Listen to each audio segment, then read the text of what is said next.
দেখা যাক এখন শেষ পর্যন্ত কোনো কাজ হয় কি না। নেতানিয়াহু সরকার বর্তমানে টালমাটাল অবস্থায় রয়েছে। বর্তমানে সম্ভবত সরকারটি ভেঙে দেওয়া হতে পারে, কারণ একটি যুদ্ধকালীন মন্ত্রিসভা গঠিত হয়েছিল শুধু যুদ্ধটি পরিচালনা করার জন্য। বিরোধী দলীয় নেতার সমন্বয়ে যে যুদ্ধকালীন মন্ত্রিসভাটি গঠিত হয়েছিল, চরম রকমের মতবিরোধ দেখা দিয়েছে মিস্টার নেতানিয়াহুর গোয়ার্তুমির কারণে। তাদের উদ্দেশ্য হলো যে কোনোভাবে তাদের বন্দীদের মুক্তি করা, অর্থাৎ হামাসের সাথে একটি সমঝোতার মাধ্যমে যত দ্রুত সম্ভব ইসরায়েলি বন্দীদের মুক্তি করার মাধ্যমে একটি স্থায়ী যুদ্ধবিরতি কার্যকর করা। মিস্টার জো বাইডেন 3 স্তর বিশিষ্ট যে যুদ্ধবিরতির পরিকল্পনা ঘোষণা করেছেন সেটি অবশ্যই বড় ধরনের একটি অগ্রগতি বলা যেতে পারে। তিনি গাজার অভ্যন্তরভাগ এবং সমগ্র প্যালেস্টাইনের অভ্যন্তর থেকে ইসরায়েলি সৈন্য প্রত্যাহারের বিষয়টি খুব ভালোভাবে উঠে এনেছেন। এখন দেখা যাক নেতানিয়াহু সরকার বিষয়টি মানে কিনা।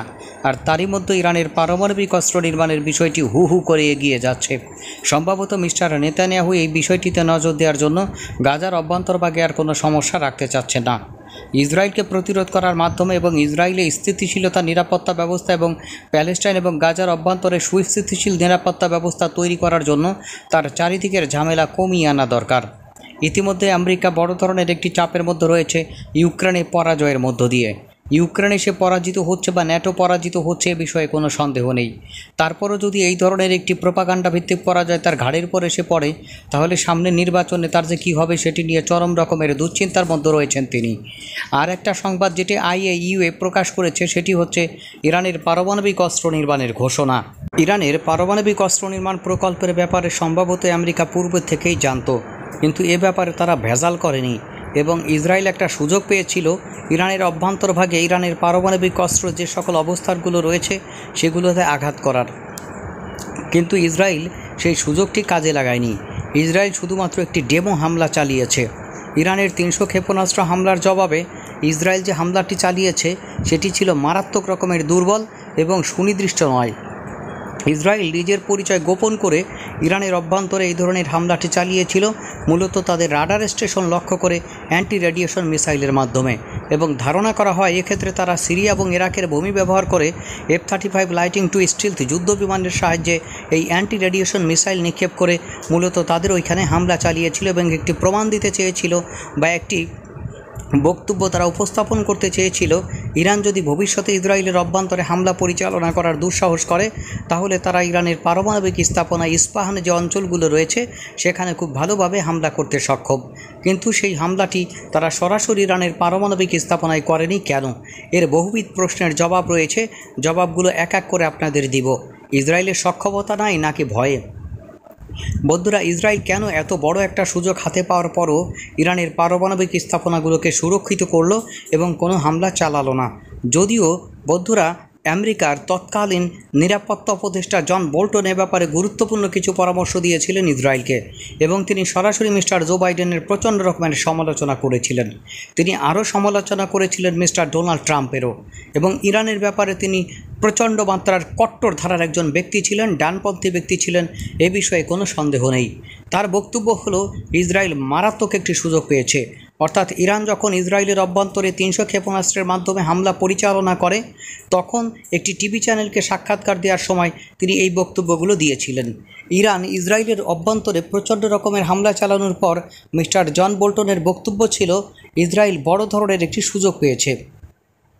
এক্ষেত্রে তাদের প্রধান কাজ হবে IRGC অর্থাৎ ইসলামিক রেভলিউশনারি গার্ড বাহিনীর সদর দপ্তরে হামলা পরিচালনা করা, তাদের সীমান্ত অবস্থিত যে সকল ক্ষেপণাস্ত্র অবস্থানগুলো রয়েছে সেখানে হামলা পরিচালনা করা, আকাশ প্রতিরক্ষা ব্যাপক ব্যাটারিগুলোতে হামলা পরিচালনা করা, এবং অবশ্যই তাদের এই কুচ ফোর্স বা অন্য যে সকল ফোর্স রয়েছে সেগুলোতে হামলা পরিচালনা করা। সর্বশেষ তাদের যেখানে হামলা পরিচালনা করতে হবে বা ইসরায়েলের যেখানে হামলা পরিচালনা করার পরামর্শ তিনি দিয়েছিলেন সেটি হচ্ছে ইরানের পারমাণবিক স্থাপনা এবং পারমাণবিক অস্ত্র নির্মাণ চলছে এমন সন্দেহভাজক স্থাপনাগুলোতে। বন্ধুরা, এরপরে অনেকে ধারণা করেছিল, বিশেষ করে আন্তর্জাতিক আণবিক শক্তি সংস্থার প্রধানও ধারণা করেছিলেন যে ইসরায়েল সম্ভবত ইরানের পারমাণবিক অবস্থানগুলোতে হামলা পরিচালনা করতে পারে। আর এই ধরনের হামলা পুরো বিশ্বব্যাপী একটি অস্থিতিশীল পরিস্থিতি সৃষ্টি করতে পারে, যেখানে কল্পনাও করতে পারে না ইসরায়েল এবং আমেরিকা সরাসরি হয়তো ইরানের সাথে একটি যুদ্ধ অবস্থায় উপনীত হতে পারে। এবং শেষ পর্যন্ত মিস্টার জন বোল্টনের এই পরামর্শ অনুযায়ী কি ইসরায়েল ইরানের অভ্যন্তরে হামলা চালিয়েছিল না অন্যভাবে হামলা চালিয়েছিল, সেই ব্যাপারটি আপনাদের সামনে তুলে ধরার চেষ্টা করব। আশা করি শেষ পর্যন্ত আমাদের সাথে থাকতে হবে, একটুও না টেনে। আর পৃথিবীর বিভিন্ন অবস্থান থেকে যে সকল লোকজন বা যারা আমাদেরকে দেখছেন বা শুনছেন, এই ধরনের ভিডিওগুলো আপনারা নিয়মিত পেতে চাইলে অবশ্যই আমাদের চ্যানেলটি সাবস্ক্রাইব করে পাশে থাকা বেল আইকনটি চেপে দেবেন। তাহলে যখনই আমরা নতুন কোনো ভিডিও আপনাদের উদ্দেশ্যে আপলোড করব, আপনারা রিমাইন্ডার পেয়ে যাবেন। বন্ধুরা, তাহলে চলুন সামগ্রিক ঘটনাটি আপনাদের সামনে খুলে বলা যাক। আশা করি শেষ পর্যন্ত আমাদের সাথে আপনারা অব্যাহত থাকবেন বা যুক্ত থাকবেন।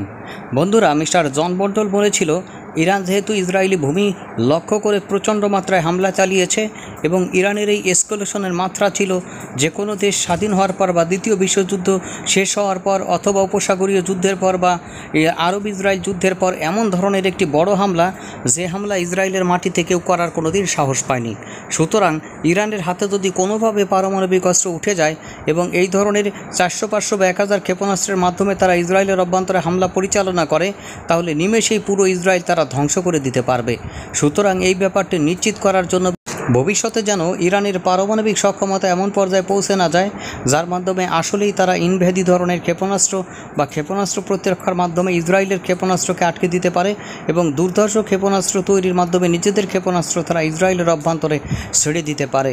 আর তার সামনে যদি পারমাণবিক ওয়ারহেড লাগানো থাকে, তাহলে তো কেল্লা ফতে, পৃথিবীর বুকে ইতিহাস হয়ে যাবে দখলদার রাষ্ট্রটি। তার কোনো চিহ্ন মাত্র কেউ খুঁজে পাবে না বাটি সিলান দেওয়ার পরেও। বক্তব্য হলো মিস্টার জন বোল্টনের প্রেসক্রিপশন মেনে কেন ইসরায়েলিরা ইরানের পারমাণবিক স্থাপনা থেকে শুরু করে আইআরজিসির কেন্দ্রীয় কমান্ড এবং অন্যান্য অবস্থান বা সামরিক বেসামরিক অবস্থানে হামলা চালায়নি। মিস্টার জন বোল্টন এমনভাবে বলেছিলেন, তিনি যদি এখানে থাকতেন ইসরায়েলিদের বিভিন্ন নিরাপত্তা বা শীর্ষ কর্মকর্তার দায়িত্বে, সম্ভবত তিনি ইরানকে একেবারে পিষে দিতেন। কিন্তু তারপরও ইসরায়েল কোন ভয়ে ইরানের অভ্যন্তরে এই হামলা থেকে বিরত থাকলো? ইসরায়েল পূর্বে ইরানের কনসুলেট ভবনে হামলার মাধ্যমে যে অপরাধ করেছিল, মূলত সেই অপরাধের শাস্তি হিসেবে আপনার ইসরায়েলের অভ্যন্তরে প্রায় 300-এর মতো এই ধরনের ড্রোন এবং ক্ষেপণাস্ত্র হামলা চালিয়েছিল ইরান। ইসরায়েল হয়তো মনে করেছে যে আমরা আমাদের যে একটি উদ্দেশ্য ছিল সেটি করে ফেলেছি, এখন যদি ইরানের সাথে ঝামেলা বাঁধাই তাহলে আমাদের চরম পরিণতি ভোগ হতে পারে। আর একটা ব্যাপার তারা নিশ্চিত হয়েছিল, যদি কোনোভাবে ইরানের পারমাণবিক অবস্থানগুলোতে হামলা পরিচালনা করা হয়, ইরান সরাসরি ঘোষণা দিয়ে তাদের পারমাণবিক অস্ত্র নির্মাণ করবে, এ বিষয়ে কোনো সন্দেহ নেই। ইতিমধ্যে কয়েক মাস ধরে ইরানের পারমাণবিক অস্ত্রের ব্যাপারে ইরানের শীর্ষস্থানীয় সামরিক কমান্ড থেকে গুরুত্বপূর্ণ বক্তব্য দেওয়া হচ্ছে। এর মানে ইরানের পারমাণবিক নীতি ইতিমধ্যে পরিবর্তন হয়ে গেছে। আমেরিকা এবং ইসরায়েল যদি এখানে বেশি মাত্রায় খোঁচাখুচি করে, তাহলে এই সময়টি আরও দ্রুততম সময়ের মধ্যে এগিয়ে আনা হবে। অর্থাৎ ইরান পারমাণবিক অস্ত্র অর্জনের জন্য যদি 5 বছর দেরি করত, এখন সেখানে তারা মাত্র 5 মাস দেরি করতে পারে, যেটি তাদের অন্তর্বর্তীকালীন সময়, যে সময়ের মধ্যে তারা পরিপূর্ণভাবে পারমাণবিক অস্ত্র নির্মাণ শেষ করবে। আর এই ব্যাপারটি বুঝেই ইসরায়েল কোনোভাবেই মিস্টার জন বোল্টনের সেই পাগলামিকে বাস্তবে রূপান্তরিত করেনি। আসলে আপনারা হয়তো বুঝতে পেরেছেন, এখনও সমীহ আদায় করার মতো একটা অবস্থানে রয়েছে ইরান।